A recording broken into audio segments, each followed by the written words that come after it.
ప్రభువు పేరిట మీ అందరికీ షలోం. నా ప్రియ సహోదరి, సహోదరుడా, ఈ ఉదయం నీ చుట్టూ ఉన్న పరిస్థితులు నీకొక మాట చెబుతున్నాయేమో. నీవు ఒంటరివి, నీ పరిస్థితి మారదు, నీ ప్రార్థనకు సమాధానము రాదు. ఇంతకాలము దేవుని నమ్మావు, కానీ ఇప్పుడేం చేయాలి? బహుశా నిన్న రాత్రి అందరూ నిద్రపోయిన తర్వాత కూడా నీ కళ్ళకు నిద్ర రాలేదేమో. కుటుంబ సమస్య గురించి ఆలోచించావు, అప్పుల గురించి ఆలోచించావు, నీ పిల్లల భవిష్యత్తు గురించి భయపడ్డావు, ఉద్యోగము కోసం ఎదురు చూస్తున్నావు. ఎవరితోనో ఏర్పడిన విభేదము నీ హృదయాన్ని బాధిస్తుంది. లేదా దేవుని దగ్గర ఎన్నిసార్లు ప్రార్థించినా సమాధానము కనిపించకపోవడముతో నీ హృదయములో ఒక ప్రశ్న పుట్టి ఉంటుంది. ప్రభువా, నువ్వెక్కడున్నావని.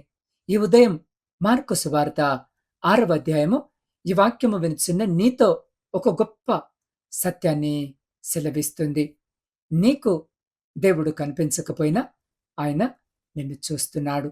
నీకు దారి కనిపించకపోయినా ఆయనకు దారి తెలుసు. నీ చుట్టూ అలలు ఉవ్వెత్తున ఎగిసి పడుతున్నా ఆయన నీ పడవను మర్చిపోలేదు. ఈరోజు నీ కోసము దేవుని వాగ్దానము ఇదే. ధైర్యము తెచ్చుకొనుడి, నేనే, భయపడకుడి అని. నా ప్రియ సహోదరి, సహోదరుడా, ఈ ఉదయాన్ని దేవుని సన్నిధిలో ప్రారంభిద్దాం. ముందుగా నీ హృదయంలో ఇలా చెప్పుకో, ఈరోజు నేను ఒంటరి వాడిని కాదు. నా పరిస్థితి కంటే నా దేవుడు గొప్పవాడు. నాకు కనిపించని చోట కూడా దేవుడు పనిచేస్తున్నాడు. ఇంకొక్కసారి నెమ్మదిగా చెప్పుకో, ప్రభువా, ఈరోజు నా భయాల కంటే నీ వాగ్దానాన్ని నమ్ముతున్నాను అని. నా ప్రియ సహోదరి, సహోదరుడా, తలలు వంచుకుందాం, ప్రార్థన చేసుకుందాం. పరిశుద్ధుడా, ప్రేమ నమ్మకము కలిగిన మా ప్రియ పరలోకపు పరమ తండ్రి, మీ ఉన్నతమైన సజీవమైన నామమును బట్టి స్తుతులు, స్తోత్రాలు, వందనాలు. దేవా, ఈ ఉదయం నీ సన్నిధిలోనికి వస్తున్నాం. ప్రతి ఒక్కరి హృదయాన్ని మీరు తాకండి నాయనా. అలసిపోయిన వారికి బలాన్ని దయచేయండి, భయపడుతున్న వారికి ధైర్యాన్ని ఇవ్వండి, సమాధానము కోసము ఎదురు చూస్తున్న వారికి నిరీక్షణను దయచేయండి. నీ వాక్యము ద్వారా మా హృదయాలలో విశ్వాసాన్ని నింపండి. అయ్యా, ఈ వాక్యాన్ని అందిస్తున్న నీ దాసుడనైన నన్ను నీ సిలువ చాటున మరుగుపరిచి వినగలిగే చెవులను, గ్రహించగలిగే హృదయమును మాలో ప్రతి బిడ్డకు దయచేయమని మా ప్రభువును, మీ ప్రియకుమారుడైన యేసు నామములో ప్రార్థించి అడిగి పొంది ఉన్నాము మా పరమ తండ్రి. ఆమెన్. నా ప్రియ సహోదరి, సహోదరుడా, ఇప్పుడు మార్కు సువార్త 6వ అధ్యాయంలోనికి మనము ప్రవేశిద్దాం. మార్కు 6వ అధ్యాయము ఒక విచిత్రమైన సంఘటనతో ప్రారంభమవుతుంది. యేసు తన స్వస్థలమైన నజరేతుకు వెళ్ళాడు. అక్కడ ప్రజలు ఆయన బోధ విన్నారు, ఆయన జ్ఞానాన్ని చూశారు, ఆయన చేసిన కార్యాల గురించి విన్నారు. కాని ఆయనను నమ్మడము వారికి కష్టమవుతుంది. వారు ప్రశ్నించారు, ఇతనికి జ్ఞానం ఎక్కడిది అని. ఇతను మనకు తెలిసిన వడ్రంగి కాదా అని, మరియ కుమారుడు కాదా అని. వారికి సమస్య యేసు ఎవరో తెలియకపోవడం మాత్రమే కాదు, వారు యేసును తమకు తెలిసిన పరిధిలోనే బంధించి వేశారు. మాకాయన తెలుసు అని అనుకున్నారు. కాని వారు తెలుసుకున్నది యేసు గురించి ఒక చిన్న పరిచయం మాత్రమే. దేవుని కార్యాన్ని గుర్తించడానికి వారి హృదయాలు తెరుచుకోలేదు. ఇక్కడ మనకు ఒక ముఖ్యమైన పాఠముంది. మన గత అనుభవము దేవుని భవిష్యత్తును పరిమితము చేయదు. కొన్నిసార్లు మనుషులు నిన్ను నీ గతము ద్వారా చూస్తారు. నువ్వెలాంటి వాడివే, నీ వల్ల ఏమీ కాదు, నీ కుటుంబ పరిస్థితి లాంటిదే, నీకింతకంటే ఎక్కువ సాధ్యము కాదు అని అంటూ ఉంటారు. కాని దేవుడు నిన్ను మనుషులు చూసిన విధముగా చూడడు. నిన్ను నీ వైఫల్యముతో నిర్వచించడు, నీ కన్నీళ్లతో నిర్వచించడు, నీ గతముతో నిర్వచించడు, నీ పరిస్థితితో కూడా నిర్వచించడు. దేవుడు నీ జీవితములో ఇంకా రాయబడని అధ్యాయాలను కూడా చూస్తాడు. ప్రియులారా, నజరేతు ప్రజలు యేసును గుర్తించలేకపోయారు. కాని యేసు వారి తిరస్కరణ వల్ల తన పిలుపును ఆపలేదు. ఇది ఈ ఉదయం నీకెంతో అవసరమైన మాట. ఎవరైనా నిన్ను గుర్తించకపోవడం వల్ల దేవుని దృష్టిలో నీకు విలువ తగ్గదు. ఎవరైనా నిన్ను తిరస్కరించినా దేవుడు నిన్ను విడిచిపెట్టడు. ఎవరైనా నీ మీద తలుపు మూసినా దేవుడు నీ జీవితముపై తన ఉద్దేశాన్ని మూసివేయలేదు.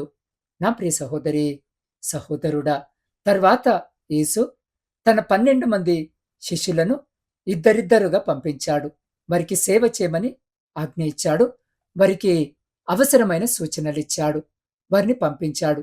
గమనించండి, యేసు వారిని పంపించాడు. అంటే ప్రయాణము వారి సొంత ఆలోచన కాదు. వారి ప్రయాణము వెనుక యేసు క్రీస్తు ప్రభు యొక్క ఆజ్ఞ ఉంది. ఇది నీ జీవితానికి కూడా ఒక గొప్ప సత్యము. దేవుడు నిన్ను ఏదైనా బాధ్యతలోనికి పిలిచినప్పుడు ఆయన నీకంటే ముందు అక్కడుంటాడు. నువ్వెదుర్కొనే ప్రతి పరిస్థితిని ఆయన ముందుగానే తెలుసుకుంటాడు. నువ్వింకా వెళ్ళని దారి ఆయనకు తెలుసు. నువ్వింకా కలవని మనిషి ఆయనకు తెలుసు. నువ్వింకా ఎదుర్కొని సమస్య ఆయనకు తెలుసు. అందుకే ఈరోజు నీకు తెలియని రేపటి గురించి భయపడవలసిన అవసరం లేదు. నీకు రేపు తెలియకపోవచ్చు, కానీ రేపు నువ్వారాధిస్తున్న దేవునికి తెలియనిది కాదు. మార్కు సువార్త 6వ అధ్యాయము మధ్యలో మనము చాలా బాధాకరమైన సంఘటనను చూస్తాం. బాప్తిస్మమిచ్చు యోహాను హేరోదు రాజు చేసిన తప్పును ధైర్యంగా ఎత్తి చూపాడు. అది సులభమైన పని కాదు. అధికారంలో ఉన్న రాజును ఎదిరించడము ప్రమాదకరము. కాని యోహాను సత్యము వైపు నిలబడ్డాడు. రాజీ పడలేదు. చివరికి అతను కారాగారంలో వేయబడి మరణ శిక్షకు గురయ్యాడు. ఇక్కడ ఒక విషయం మనము గమనించాలి. బైబిల్ విశ్వాసం అంటే మన జీవితంలో ఎప్పుడు సమస్యలు ఉండవని చెప్పదు. దేవుని ప్రేమ అంటే మనం ఎప్పుడు బాధను చూడమని కాదు. విశ్వాసం అంటే బాధ మధ్యలో కూడా దేవుడు దేవుడే అని నమ్మడం. యోహాను జీవితము మనకు గుర్తు చేస్తుంది. కొన్నిసార్లు మనము దేవుని చిత్తములో ఉన్నప్పటికీ కఠినమైన పరిస్థితులను ఎదుర్కోవచ్చు. కాబట్టి నీ జీవితంలో ఒక సమస్య వచ్చింది కాబట్టి దేవుడు నిన్ను విడిచిపోయాడు అని నిర్ణయించకు. నీకు కన్నీళ్లు వస్తున్నాయి కాబట్టి నా మీద దేవుని కృప లేదు అని అనుకోకు.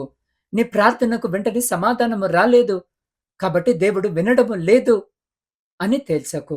నిశ్శబ్దమైన కాలము దేవుడు లేని కాలము కాదు. నా ప్రియ సహోదరి, సహోదరుడా, ఇప్పుడు అదే అధ్యాయంలో మరో అద్భుతమైన దృశ్యము. ప్రజలు యేసు వెంట వచ్చారు. వారికి ఆహారము లేదు. సమయము గడిచిపోయింది. శిష్యులు పరిస్థితిని చూసి ఒక సహజమైన పరిష్కారం చెప్పారు. వారిని పంపివేయండి అని. కానీ యేసు క్రీస్తు ప్రభువు అన్నాడు, మీరు వారికి భోజనము పెట్టండి అని. శిష్యులు తమ దగ్గర ఉన్నదాన్ని లెక్కించారు. 5 రొట్టెలు 2 చేపలు. అయితే 5,000 మంది ముందు అది ఎంత చిన్నది. కానీ యేసు చేతిలోనికి వెళ్ళినప్పుడు అదే చిన్నది ఒక అద్భుతానికి దారితీసింది. ఇక్కడ నీకోసము ఒక ప్రశ్న ఉంది. నీ చేతిలో ప్రస్తుతం ఏముంది? నీకది చిన్నదిగా అనిపిస్తుందా? నీ జ్ఞానము నీకు చిన్నదిగా అనిపిస్తుందా? నీ ఆదాయము నీకు చిన్నదిగా అనిపిస్తుందా? నీ అవకాశాలు నీకు చిన్నవిగా కనిపిస్తున్నాయా? నీ కుటుంబ పరిస్థితి చిన్నది కాదు, సమస్య పెద్దదిగా కనిపిస్తుందా? నీ దగ్గర ఉన్నది 5 రొట్టెలు 2 చేపలంత మాత్రమే కనిపిస్తుందా? అయితే దాన్ని తక్కువగా అంచనా వేయకు. నా ప్రియ సహోదరి, సహోదరుడా, మన చేతిలో ఉన్న కొద్దిని దేవుని చేతుల్లో పెట్టినప్పుడు దాని విలువ మన పరిమితులు నిర్ణయించవు. యేసు రొట్టెలను తీసుకున్నాడు. దేవునికి కృతజ్ఞతలను చెప్పాడు. వాటిని విరిచాడు. శిష్యులకిచ్చాడు. శిష్యులు ప్రజలకిచ్చారు. అందరూ తిన్నారు. అంతేకాదు, మిగిలిన ముక్కలను కూడా సేకరించారు. ఇది కేవలము ఆహారము పెరిగిన అద్భుతము కాదు, ఇదొక ఆధ్యాత్మిక సత్యము. నీ దగ్గర ఉన్నది ఎంత అన్నది మొదటి ప్రశ్న కాదు, అదే ఎవరి చేతిలో ఉందన్నదే ముఖ్యమైన ప్రశ్న. నీ కుటుంబాన్ని దేవుని చేతిలో పెట్టు. నీ ఉద్యోగాన్ని దేవుని చేతిలో పెట్టు. నీ వ్యాపారాన్ని దేవుని చేతిలో పెట్టు. నీ పిల్లల భవిష్యత్తును దేవుని చేతిలో పెట్టు. నీ నిర్ణయాలను దేవుని చేతిలో పెట్టు. నీ కన్నీళ్లను కూడా దేవుని చేతిలో పెట్టు. ఎందుకంటే దేవుని చేతిలో పెట్టిన చిన్నదాన్ని దేవుడు తన ఉద్దేశానికి ఉపయోగించుకోగలడు. నా ప్రియ సహోదరి, సహోదరుడా, శిష్యులు అద్భుతాన్ని చూశారు. 5,000 మందికి ఆహారం అందించారు. కానీ యేసు వెంటనే వారిని పడవలోనికి పంపించాడు. ఆయన ఒంటరిగా ప్రార్థించడానికి కొండపైకి వెళ్ళాడు. ఇక్కడ ఒక విషయాన్ని గమనించండి. శిష్యులు యేసు చెప్పినట్టే పడవలోకి వెళ్లారు. అంటే వారు దేవుని చిత్తానికి విరుద్ధంగా ప్రయాణము చేయడం లేదు. అయినా తుఫాను వచ్చింది. గాలి ఎదురుగా వీచింది. వారు తెడ్డులతో పోరాడుతున్నారు. రాత్రి గడుస్తుంది. వారికి ముందున్న దారి కనిపించడం లేదు. వెనక్కి వెళ్ళలేరు. ముందుకు వెళ్ళడము కష్టముగా ఉంది. ఇది ఎవరి జీవితాన్ని పోలి ఉంది? బహుశా ఈరోజు ఈ వాక్యము వినుచున్న నీ జీవితమనే పోలి ఉందేమో. నా ప్రియ సహోదరి, సహోదరుడా, ప్రభువా, నేను నీ మాట విని ముందుకు వచ్చాను. అయితే ఈ తుఫాను నా జీవితంలో ఎందుకు అని నీవు అడుగుతూ ఉన్నావేమో. కొన్నిసార్లు దేవుని చిత్తములో నడుస్తూ ఉన్నప్పటికీ తుఫానులు వస్తాయి. కానీ గుర్తుంచుకో, తుఫాను రావడం వల్ల ప్రయాణము తప్పు అనర్థము కాదు. నా ప్రియ సహోదరి, సహోదరుడా, ఇది మార్కు 6వ అధ్యాయంలోని అత్యంత హృదయాన్ని తాకే సత్యాలలో ఒకటి. శిష్యులు పడవలో ఉన్నారు. యేసు ఒడ్డుపై ఉన్నాడు. వారికి యేసు కనిపించలేదు. కానీ యేసు వారికి దూరముగా ఉన్నప్పటికీ వారు వారిని గమనిస్తున్నాడు. వారి పోరాటం ఆయనకు తెలుసు. వారి అలసట ఆయనకు తెలుసు. వారు ఎదుర్కొంటున్న గాలి ఆయనకు తెలుసు. వారెంత కష్టపడుతున్నారో కూడా ఆయనకు తెలుసు. నా ప్రియ సహోదరి, సహోదరుడా, ఈ మాటలను ఈ ఉదయకాలము నీ హృదయంలో పెట్టుకో. నువ్వు దేవునిని చూడలేకపోతున్నావని, దేవుడు నిన్ను చూడటం లేదని కాదు. నీ ప్రార్థన గదిలో నువ్వు వెడిచినప్పుడు ఆయన నిన్ను చూశాడు. ఇతరులకు చెప్పలేని బాధను నువ్వు మౌనముగా భరించినప్పుడు ఆయన నిన్ను చూశాడు. నీ కుటుంబం ముందు ధైర్యంగా కనిపిస్తూ ఒంటరిగా ఉన్నప్పుడు, కన్నీళ్లు పెట్టుకున్నప్పుడు కూడా ఆయన నిన్ను చూశాడు. నువ్వు ఫోన్లో ఒక సమాధానం కోసం ఎదురు చూస్తున్నప్పుడు ఆయన నిన్ను చూశాడు. ఉద్యోగము కోసము ఒక తలుపు తెరుచుకోవాలని ఎదురు చూస్తున్నప్పుడు ఆయన నిన్ను చూశాడు. నీ పిల్లల కోసము నువ్వు ప్రార్థిస్తున్నప్పుడు కూడా ఆయన నిన్ను చూశాడు. నీవిక నాకు శక్తి లేదు అని అనుకున్న క్షణాన్ని కూడా ఆయన నిన్ను చూశాడు. నీవు ఆయనను చూడకపోయినా ఆయన దృష్టి నీ మీద నుండి తొలగిపోలేదు. నా ప్రియ సహోదరి, సహోదరుడా, రాత్రి చాలా దూరంగా వెళ్ళిపోయింది. శిష్యులు ఇంకా పోరాడుతున్నారు. అప్పుడు యేసు సముద్రంపై నడుచుకుంటూ వారి దగ్గరికి వచ్చాడు. ఇది ఊహించలేని దృశ్యం. వారు భయపడ్డారు. ఎందుకంటే తుఫాను మధ్యలోకి మరొక రూపం వస్తుంది. వారికి యేసు అని వెంటనే అర్థము కాలేదు. వారు కేకలు వేశారు. అప్పుడు యేసు మాట్లాడాడు. ఆయన మొదట తుఫానుతో మాట్లాడలేదు. ఆయన మొదట గాలిని ఆపలేదు. ఆయన మొదట పడవను ఒడ్డుకు చేర్చలేదు. ఆయన మొదట వారి హృదయముతో మాట్లాడాడు. ధైర్యము తెచ్చుకొనుడి, నేనే, భయపడకుడి అని. ఇదే ఈరోజు నీ వాగ్దానము. గమనించు నా ప్రియ సహోదరి, సహోదరుడా, యేసు చెప్పింది తుఫాను ఉండదు అని కాదు. నీ జీవితంలో ఇక ఎప్పుడు సమస్య ఉండదని కాదు. ఆయన చెప్పింది నేనే అని. ఇదే విశ్వాసానికి కేంద్రం. దేవుని గొప్ప బహుమతి కేవలము సమస్య పరిష్కారము కాదు, సమస్య మధ్యలో ఆయన సన్నిధి. నీకన్నీ అర్థం కాకపోవచ్చు, కానీ ఆయన ఉన్నాడు. నీకు రేపు ఎలా ఉంటుందో తెలియకపోవచ్చు, కానీ ఆయన ఉన్నాడు. నీ ప్రార్థనకు సమాధానము ఎప్పుడు వస్తుందో తెలియకపోవచ్చు, కానీ ఆయన ఉన్నాడు. నీ చేతిలో పరిష్కారము లేకపోవచ్చు, కానీ ఆయన ఉన్నాడు. నీకు దారి కనిపించకపోయినా దారి చూపించే ప్రభు నీతో ఉన్నాడు. నా ప్రియ సహోదరి, సహోదరుడా, ఈ ఉదయకాల సమయం ఒక చిన్న ఉదాహరణ మీకు చెప్పాలని నేను ఆశ కలిగి ఉన్నాను. ఒక కుటుంబాన్ని ఊహించుకుందాం. ఒక తండ్రి తన కుమారుడిని రాత్రి వేళ ఒక చీకటి దారిలో తీసుకువెళుతున్నాడు. చుట్టూ చీకటి. పిల్లవాడికి ముందున్న దారి కనిపించడం లేదు. అతను భయపడుతున్నాడు. నాన్న, మనం ఎక్కడికి వెళుతున్నాం అని అడుగుతున్నాడు. తండ్రి, నీకు దారి మొత్తము కనిపిస్తుందా అని అడిగాడు. నన్ను నమ్ము, నా చేయి పట్టుకో అంటాడు. పిల్లవాడికి మొత్తము దారి తెలియదు, కానీ తండ్రికి తెలుసు. అదే విశ్వాసం. దేవుడు మనకు మొత్తము దారిని చూపించకపోయినా మన చేయి వదలడు. ఈరోజు ఈ వాక్యము వినుచున్న నీకు మొత్తము భవిష్యత్తు తెలుసుకోవలసిన అవసరం లేదు. ఈరోజు తీసుకోవలసిన తదుపరి అడుగు తెలుసుకుంటే చాలు. ఈరోజు చేయాల్సింది దేవునిపై నమ్మకం ఉంచడము, సరైంది చేయడము, ప్రార్థించడము, భయాన్ని ఆయనకు అప్పగించడము, నీకు సాధ్యమైన బాధ్యతను నమ్మకంగా నిర్వహించడం, మిగిలిన దాన్ని ఆయన చేతిలో పెట్టడం. నా ప్రియ సహోదరి, సహోదరుడా, నీ జీవితంలోని పడవ ఏమిటి? శిష్యుల పడవ సముద్రములో ఉంది. నీ పడవ ఏమిటి? నీ కుటుంబము కావచ్చు, నీ ఉద్యోగము కావచ్చు, నీ వ్యాపారము కావచ్చు, నీ విద్య కావచ్చు, నీ వివాహము కావచ్చు, నీ సేవ కావచ్చు, నీ ఆరోగ్యము గురించిన ఆందోళన కావచ్చు, నీ మూయబడిన గర్భము కావచ్చు, నీ భవిష్యత్తు కావచ్చు. ఆ పడవలో ఎదురుగా వస్తున్న గాలితో ఇప్పుడు నీవు పోరాడుతున్నావేమో. కానీ ఈ ఉదయం దేవుడు నీతో అంటున్న మాట, నేను నీ తుఫానును మాత్రమే చూడటం లేదు, నేను నిన్ను చూస్తున్నానని. కొన్నిసార్లు మనము దేవుణ్ణి ఇలా అడుగుతాం, ప్రభువా గాలిని ఆపు. కానీ దేవుడు కొన్నిసార్లు ముందుగా ఇలా చెబుతాడు, నా బిడ్డ భయపడకు, నేనున్నాను అని. ఎందుకంటే గాలి ఆగిపోయిన తర్వాత విశ్వాసము అవసరము తక్కువ కావచ్చు. కానీ గాలి మధ్యలో దేవుని నమ్మడం, అదే నిజమైన విశ్వాసం. నా ప్రియ సహోదరి, సహోదరుడా, ఈరోజు 3 విషయాలు గుర్తుంచుకోవాలి. మొదటిది, తిరస్కరణ నీ విలువను నిర్ణయించదు. నజరేతు ప్రజలు యేసును గుర్తించలేదు, కానీ ఆయన ఎవరో మారలేదు. ఎవరైనా నిన్ను అర్థము చేసుకోకపోయినా దేవుని దృష్టిలో నీ విలువ మారదు. రెండవది, నీ దగ్గర ఉన్నది చిన్నదైనా దేవుని చేతిలో అది ఉపయోగపడుతుంది.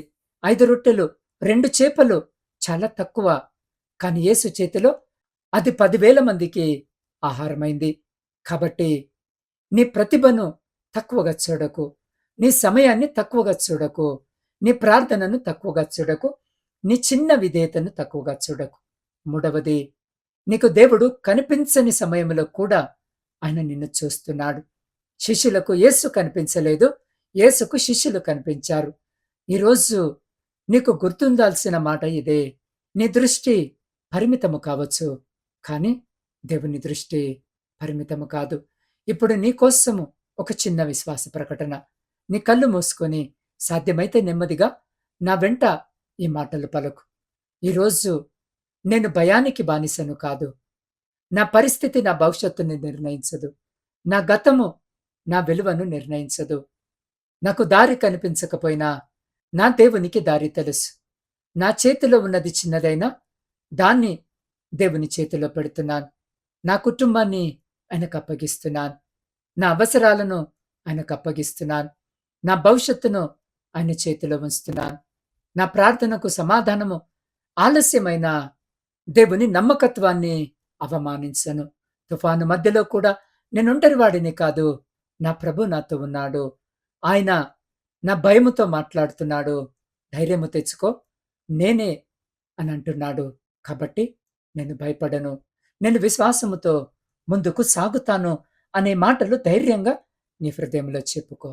నా ప్రియ సహోదరి, సహోదరుడా, విశ్వాసముతో నీ హృదయంలో చెప్పుకున్న మాటలను ఇంకా విశ్వసిస్తూ వీలైతే కళ్ళు మూసుకొని లేదా నిలబడి ఉండి మీ 2 చేతులు ఆకాశము వైపుకెత్తి నాతో పాటు చివరి ప్రార్థనలో ఏకీభవించు. పరిశుద్ధుడా, ప్రేమగల పరలోకపు తండ్రి, మీ సజీవమైన నామమును బట్టి స్తుతులు, స్తోత్రాలు, వందనాలు. దేవా, ఈ ఉదయం నీ సన్నిధిలోనికి వచ్చిన ప్రతి ఒక్కరిని నీ చేతులకు అప్పగిస్తున్నాను. అయ్యా, ఎవరు చూడని కన్నీళ్లను నువ్వు చూసావు, ఎవరు వినని నిట్టూర్పులను నువ్వు విన్నావు, ఎవరితో చెప్పలేని బాధలను నువ్వు తెలుసుకున్నావు. ఈ ఉదయము వారికి గుర్తు చేయండి, నేనే, భయపడకండి అని. ప్రభువా, తుఫాను మధ్యలో ఉన్న కుటుంబాలను జ్ఞాపకం చేసుకోండి నాయన. భార్యాభర్తల మధ్య ఉన్న అపార్థాలను తొలగించండి తండ్రి. మాట్లాడుకోలేని హృదయాలకు మళ్ళీ మాటలను దయచేయండి. క్షమించలేని చోట క్షమించే కృపను దయచేయండి. విరిగిపోయిన సంబంధాలలో జ్ఞానము, వినయము, ప్రేమ మరియు పునరుద్ధరణను కలుగజేయండి. తమ పిల్లల భవిష్యత్తు గురించి ఆందోళన చెందుతున్న తల్లిదండ్రులకు శాంతిని దయచేయండి. తప్పు దారిలోకి వెళ్ళిన పిల్లల కోసము కన్నీటితో ప్రార్థిస్తున్న తల్లిదండ్రులను బలపరచండి. విద్యార్థులకి జ్ఞానాన్ని దయచేయండి. పరీక్షలను ఎదుర్కొంటున్న వారికి ఏకాగ్రతను దయచేయండి. భవిష్యత్తు గురించి భయపడుతున్న యవ్వనస్తులకు సరైన నిర్ణయాలు తీసుకునే జ్ఞానాన్ని దయచేయండి. ఉద్యోగము కోసము ఎదురు చూస్తున్న వారికి తగిన అవకాశాల తలుపులను తెరుచుకునేలా నడిపించండి. ఉద్యోగంలో ఒత్తిడితో ఉన్న వారికి జ్ఞానాన్ని, ఓర్పు మరియు శక్తిని దయచేయండి. వ్యాపారంలో నష్టాలను ఎదుర్కొంటున్న వారికి సరైన నిర్ణయాలు తీసుకునే వివేకాన్ని దయచేయండి. రైతుల కష్టాన్ని జ్ఞాపకము చేసుకోండి. వారి శ్రమకు తగిన ఫలితము కలగాలని ప్రార్థిస్తున్నాను. అప్పుల భారముతో నిద్రలేని వారికి కేవలం డబ్బు మాత్రమే కాదు, సరైన ఆర్థిక నిర్ణయాలు తీసుకునే జ్ఞానాన్ని దయచేయండి. కష్టపడి పనిచేసే శక్తి, బాధ్యతను నిర్వహించే క్రమశిక్షణ, సరైన అవకాశాలను గుర్తించే వివేకము మరియు అవసరమైన సహాయము పొందే మార్గాలను కూడా చూపించండి. విదేశాల్లో ఉన్న పిల్లల కోసము ఎదురు చూస్తున్న తల్లిదండ్రులను ఆదరించండి. విదేశాల్లో చదువుతున్న వారిని కాపాడండి. విదేశాల్లో పనిచేస్తున్న వారికి జ్ఞానము, భద్రత మరియు మంచి నిర్ణయాలను దయచేయండి. ప్రయాణించే వారికి కాపుదలను దయచేయండి.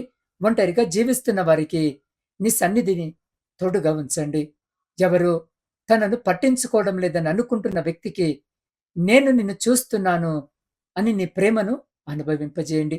సంతానము కోసం ప్రార్థిస్తున్న దంపతులను నీ కృపలో బలపరచండి. వారి హృదయాలలో నిరీక్షణను కాపాడండి. వారి ప్రార్థనల మధ్యలో కూడా నీ సన్నిధిని అనుభవించే కృపను దయచేయండి. బలహీనతలలో ఉన్నవారిని జ్ఞాపకము చేసుకోండి. స్వస్థత కోసము ప్రార్థిస్తున్న ప్రతి ఒక్కరిని నీ కృపతో ఆదరించండి. వారికి సరైన వైద్య సహాయము పొందే జ్ఞానాన్ని దయచేయండి. దేవా, ఈరోజు భయముతో ఇంటి నుండి బయటకు వెళ్లే ప్రతి ఒక్కరితో మీరుండండి నాయనా. పని కోసము బయలుదేరిన వారితో నడవండి. పాఠశాలకు వెళ్లే పిల్లలతో నడవండి.